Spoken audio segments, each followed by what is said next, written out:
Well, basically, our economy now is dependent on construction, tourism, a significantly reduced agriculture, and some offshore financing. That will have to change. We have to do much more in agriculture, and I've already outlined, I don't want to go into that in detail this morning, but I've already outlined some of the measures we're supposed to take to strengthen our agriculture and our agricultural diversification program. We are not going to, while tourism is in fact the largest foreign exchange earner for us at the present time, we are not going to be totally dependent on tourism. As I indicated in my convention address, that we're going to play and put a great deal of emphasis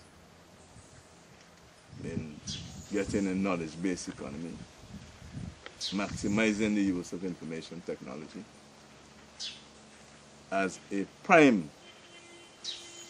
component of our development strategy. And I believe that our young people will be those best placed to take advantage of these technologies and the opportunities for employment that arise from them. The present legislation that we have in St. Vincent and the Grenadines puts a lot of emphasis on improving technology in government, department to the department. I want to put the emphasis on attracting people into St. Vincent and the Grenadines who are going to be doing businesses and therefore creating employment and income for our people. We're going to attract persons who will come here and teach, you know, because we have to widen. We're talking about free internet, and I know some of the stakeholders will have their ups and downs about that, but these are things we intend to negotiate, because I believe that we have to put a great deal of emphasis on that sector, if we are to make any dent in this global world here.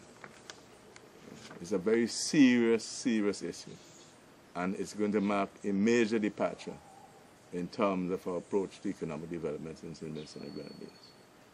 And I expect the youth of our country to be the main beneficiaries of that action. You know, there are some simple things, but which I can talk about now.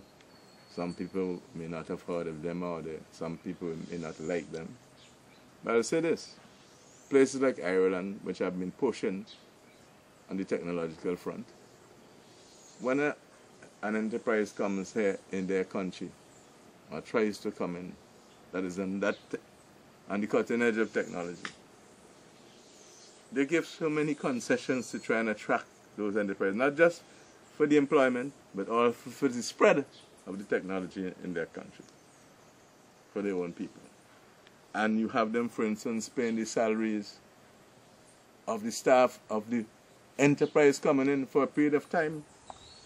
The government does that as part of the incentive to attract those businesses. Now we have what you call the Yes program here.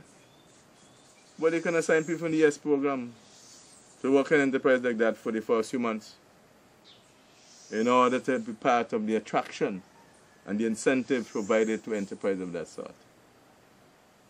And therefore attract them, give them some reason to come to St. Vincent over and above some other country that which we may be competing. And I'm looking forward to that. And here's where, as I mentioned earlier today, I expect the diaspora and persons in diaspora who already have had the exposure to be playing a role in economic development in St. Vincent and the Grenadines, either by bringing their own enterprises or by teaching, as the case may be. It is a critical component of our development strategy. I can't stress it enough. So we'll be working in the agriculture front, the tourism, and so on. We will be putting major emphasis on technological development. That's where the future is.